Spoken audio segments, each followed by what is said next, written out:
Just as North Korea offers to end its nuclear weapons program, there's a new concern about Iran. President Trump is taking the United States out of the Iran nuclear deal. Iran and North Korea are two of a growing number of global hotspots that have veteran Cold Warriors worried again. We believed that the danger of nuclear annihilation had gone away, and we've never been quite able to re-grasp that it's come back. The U.S. Pacific Command has detected a missile threat to Hawaii. This is not a drill. The panic was palpable. Hawaiians rushing for cover. Parents put their children in manholes. Frenzied families huddled in closets. The false alarm about a missile heading for Hawaii was the first time many Americans had thought about the bomb since the end of the Cold War. Attention, attention. This is not a test. The United States is under nuclear attack. In the 1950s and 60s, a government campaign made sure that Americans were prepared for the possibility of a nuclear attack from our main adversary, the Soviet Union. Enemy jet bombers carrying nuclear weapons can sweep over a variety of routes and drop bombs on any important target in the United States. When danger threatened him, he never got hurt. He knew just there were even cartoons aimed at children. We must be ready all the time for the atomic bomb. Duck and cover. Duck and cover. When I teach my class at Stanford, invariably some student will ask me, how in the world did we end up with 70,000 nuclear weapons during the Cold War?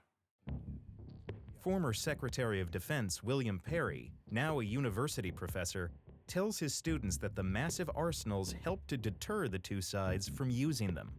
We believed that the other country was planning to conduct a surprise attack on us, and therefore we had to have enough weapons to survive that surprise attack. A payload larger than any the Russians have launched. We saw their weapons going up, and we responded to that. And it was a back and forth cycle. At this moment, we could explode 11,500 nuclear weapons on the Soviet Union, and they can explode 9,500 weapons on us, beginning 30 minutes from right now. But Perry says Americans were worrying about the wrong thing.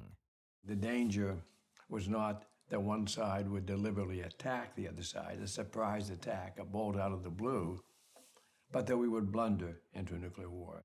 Will it be bad? It will be a holocaust. It will be hell. It will be the end of everything we know. For decades, the looming nuclear threat permeated American culture. They will not reach their targets for at least another hour. I am positive, Dmitri. The Soviets launch a surprise attack, there's no time. 23 minutes from warning to impact. 6 minutes if it's so long. But the fear was tempered by the fact that, even as their rivalry grew, the Americans and Soviets were meeting regularly.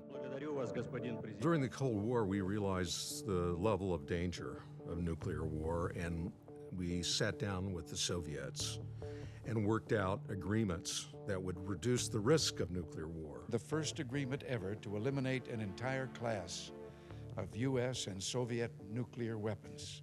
We were talking very closely, so we created an atmosphere of low uncertainty, high predictability, and stability. Tonight, the red flag was taken down from the Kremlin, where Then, with the collapse of the Soviet Union in 1991, more than 4 decades of Cold War came to an end. The Cold War is over. The arms race has been stopped. By the grace of God, America won the Cold War. And after that happens, the amount of tensions goes down so dramatically that by the early 90s, people don't think nuclear war is on the table at all. We stop preparing for it. We stop talking about it for the most part. When the Cold War ended, I breathed a huge sigh of relief because I understood, at least as well as anybody, just how dangerous it was, how close we had come several times to a nuclear confrontation that could have ended our civilization. And I believed we would never be so foolish as to restart the Cold War. But the danger has come back again. Russia rolls out a new missile nicknamed the Satan II. After years of dismantling its nuclear weapons, Russia is building new ones. No one wanted to speak with us constructively. No one has listened to us. You listen to us now. Adding to the danger, nations in unpredictable parts of the world have acquired nuclear weapons. In the last 20 years, we've added North Korea, India, Pakistan. And as the world proliferates nuclear weapons, the risks increase dramatically. A lot of these countries have very poor safeguards on their nuclear weapons. Which mean rogue states, probably terrorist groups over the next decade. We've got to determine what we're going to do about it. President Trump's response? A buildup of his own. We must modernize and rebuild our nuclear arsenal. Arms control advocates worry that the stability of the past, especially between the U.S. and Russia, may be slipping away.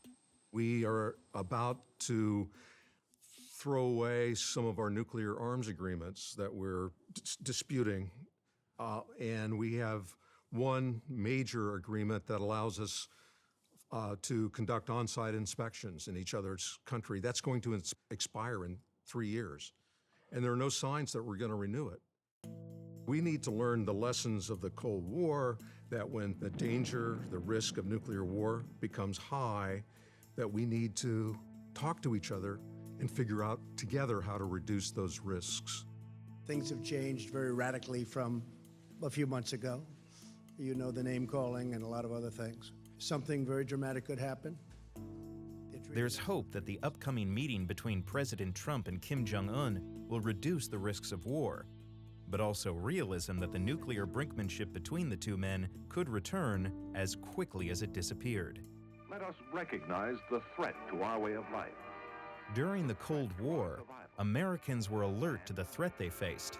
Let's face it. Today, some worry the public has become complacent, as hugs and handshakes mask the dangers of a new nuclear arms race.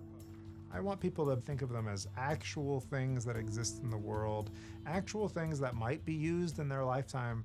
They're not fictional creations, they're not cultural metaphors, they're real devices, and they're waiting in silos for the signal. I have come to believe that the danger of some kind of a nuclear catastrophe today is actually greater than it was during the Cold War. Greater than the Cold War.